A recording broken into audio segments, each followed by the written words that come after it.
who's caused all this to happen. It didn't just pop into existence one day. Because to me, to believe that is something to believe in fairy tales. Yes?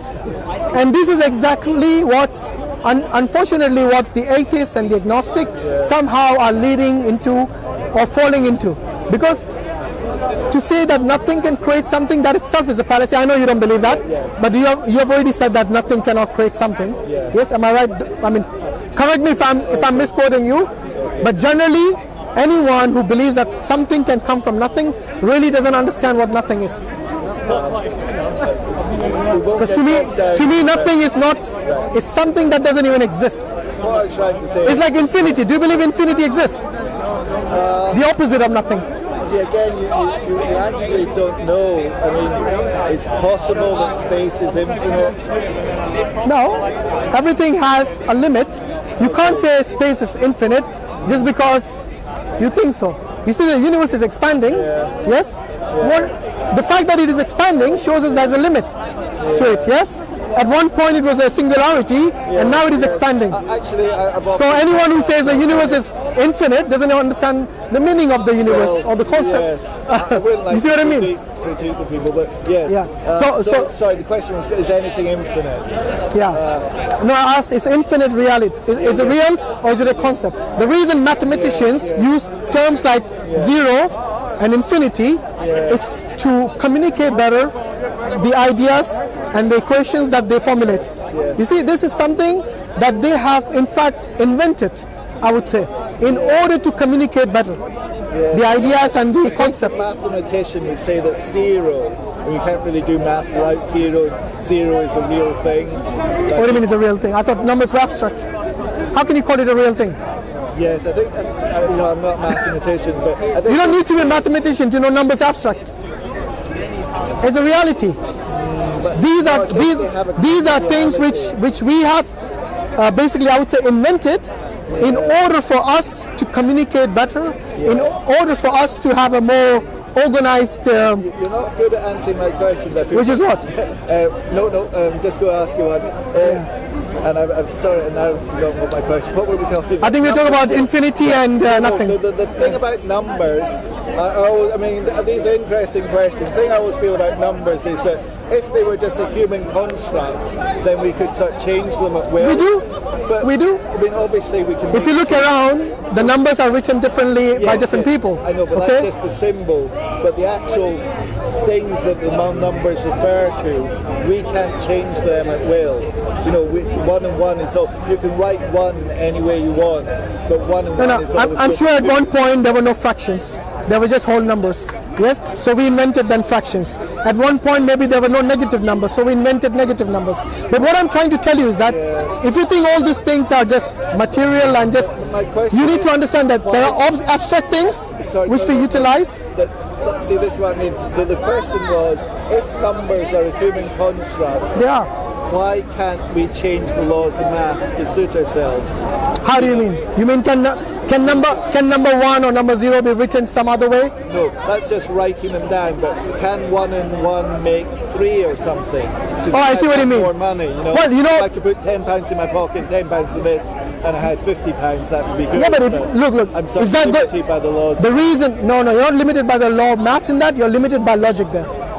Because if you're going to say 1 and 1 is going to make 3, then it must make sense to you logically that this is 3. You see what I mean? So both abstract and reality, you still have to employ logic. Yes. So the concept of logic, for you to employ logic is quite important for you to have a rational understanding of things. So logic, is that a human construct, or is that kind of real? You know, I think all these things, I personally believe that these things were inevitable for human beings to discover. Okay, so everything that we discover in our life is something that is inevitable. All it does is sometimes we discover things quite early on in our history, and sometimes it takes ages. Sometimes we forget and we rediscover it.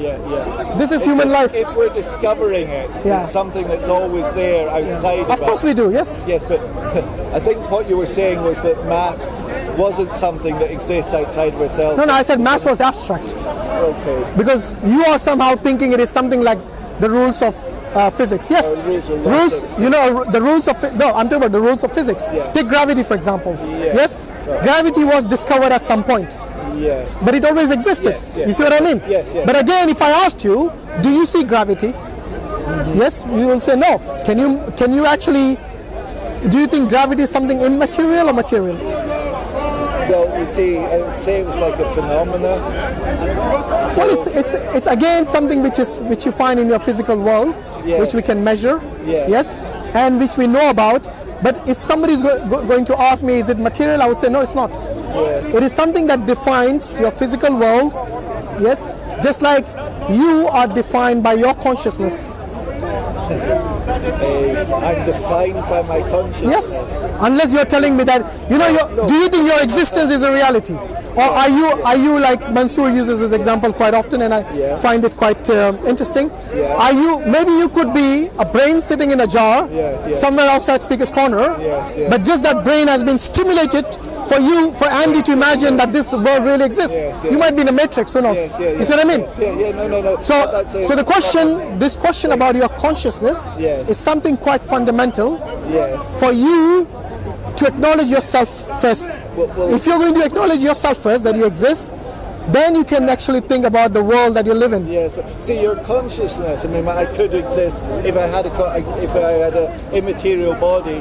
Maybe I am an immaterial body, and everything that happens is just some thoughts that are Yeah, happening. but you're not immaterial, are you? I don't think that's Exactly, yeah. So let's not ponder over things Yes. which are obvious. Well, no, but I thought you were the person that believed. No, I in asked you. material Yeah, that's- mind, spirit thing. You see, So, the connection I made there was with Yeah. regards to your consciousness. Yeah. It's quite important. So even though you might be materially present here, Yes. but your consciousness makes you imagine all these things.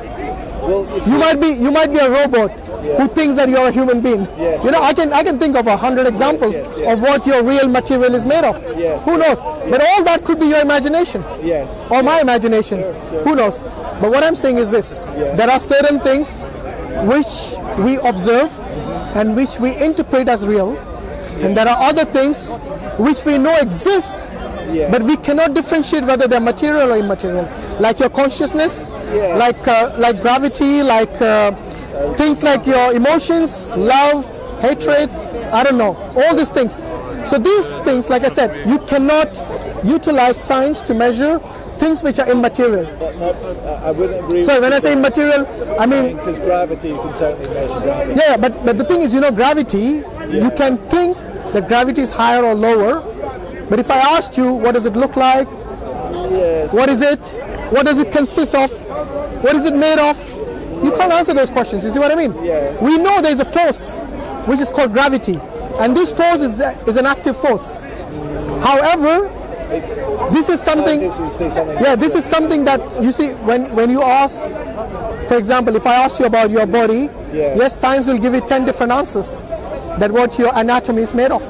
Yes, because they can actually see this, they can observe it, Yeah. they know what you are made of in terms of your material, physical existence. Yeah. But when I ask science questions like, can you ask any scientist to tell me what you're thinking of, or how much love you are experiencing towards your mother or your wife or your girlfriend or whatever it is, these questions they cannot answer, because this is something that is beyond the scope of science. Well, here's what I feel is, I mean, obviously it's not something I know a lot about, but I know there's people that already can put implants on their head, and then they can have a thought, and that thought transmit to the implant. They're not looking at a thought, they're looking at the impulses in your brain. That's all they're looking at. Yes, but hang on. So brain activity Yes. doesn't mean they're looking at your thoughts. Trust me. No scientist can look at an MRI or any sort of We did this, but Yeah, exactly, what yes. I'm saying is they can in a crude way. In a crude way, they can send their thoughts out. Not even crudely, in no. in a material way, and they can look at your thoughts No. in a material way. In a crude I think way. you're living in a sci-fi world if you think that. Honestly, what do you really have to understand? Well, you It's have a to believe difference. that because you believe in a soul. No, but you believe what you're just telling me is science fiction. It's not even science. No, it is. These Are you seriously telling me there are scientists out there who can put probes in your brain and look at your thoughts? They can. Seriously, this is Doctor Who, man. No, They can't. Yeah, well, AI is not different. AI is just a set of programs. That's all it is. Yeah, like I say, they can. If anyone can provide evidence of any scientist looking at someone's thought, that guy will get not only a Nobel Prize but get a much more acknowledgement than that. Yeah. I mean, I think so please don't speculate things you don't know. Well, hang on. Because you're doing that, Andy. You're telling me that looking at brain activity, somehow they're looking at thoughts. No, they're not. They're two different things. One is electromagnetic impulses that your brain cells are firing, and the other is no. That's what you think. Thoughts. Look. When you are dreaming, yes. Do you really think scientists can tell you what you're dreaming about? No, they can't. You keep laying down the law about things. I'm not laying. I'm asking you for evidence. Okay. Provide me evidence from the scientific world where anyone has said, I can see your thoughts. Because you're looking at science fiction right now and not science. I'm sure there was this experiment a long time ago. I'll have to look it up. And they showed pictures. That was it. So they showed pictures of naked women to people, and then they had some people who were homosexual and some people who were straight. And they noticed that with the homosexuals, the part of the brain that lit up didn't light up. Yeah. Which is exactly what I'm telling you. Yes. That's brain activity. You're saying, but what's the point of that brain Sorry, actually, can I stop? That's not a good example. I'll go back to another one. If I drink wine, like my thoughts can change, my mood. I think that would count part. If you drink wine, my thoughts can change. No. If you drink wine, that is not an experiment to know your thoughts. You're changing the goalpost. I'm asking, can a scientist yes, I know view your thoughts? And everyone knows that they can't so far. So let's stick to that then. Okay. Don't give me science fiction. Yes, I know. They can't plug something in and up on a screen comes every single thing you're thinking. Not even a single thing. Forget about every single thing.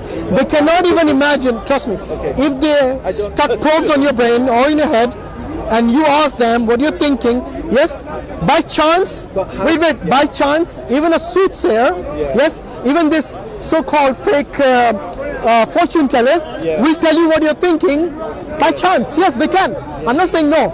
But if you ask them, can you provide evidence that is exactly what I'm thinking? Maybe out of 100 things, yes, they can somehow speculate and get it correct even. Maybe a couple of things, I don't know. All I'm saying is that there is no evidence, scientifically speaking, that anyone can see your thoughts. Yes, that's all I'm saying. So let's not say if, maybe, but, future, past, whatever. No, let's stick to what we know. And that's the reason you need to understand consciousness is something beyond the scope of science. You can say no. Provide evidence for your no. This is our state of knowledge. We know that it's a wrong tool. What we call thought streams. Something is happening inside our brain when we think of things. Of course. And we can alter our thoughts by adding different chemicals to our brain. Things are getting heated up. Anyway, Andy, nice speaking to you. I think it's been a long conversation. I have to go to pray. You're not going to shake my hand. I am, but I'm annoyed that you cut me off in the middle. I didn't cut you off. I gave you like how many? More than an hour. No. I think we're going round in circle now. Okay, all I'm saying is that I need to go to pray, it's time for my prayer, and that's why I need to go. But it's been nice talking to you, and thanks for your time.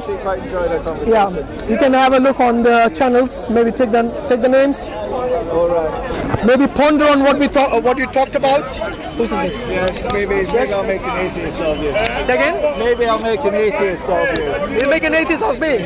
Well, I think that's a tough call, but you're welcome to try. Right, who's this? Oh, SCDawah. Where's he gone? He leaves his camera here. Thank you. Oh, there he is. Okay, let me go find him. Thanks, Andy. Oh, have I got your stuff as well? Okay, sorry. Thank you. I don't even know when you hooked that on me. No, you did it. So.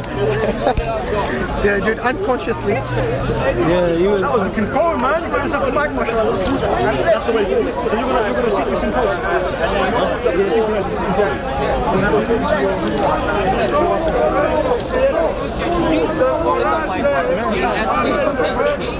Are you alright?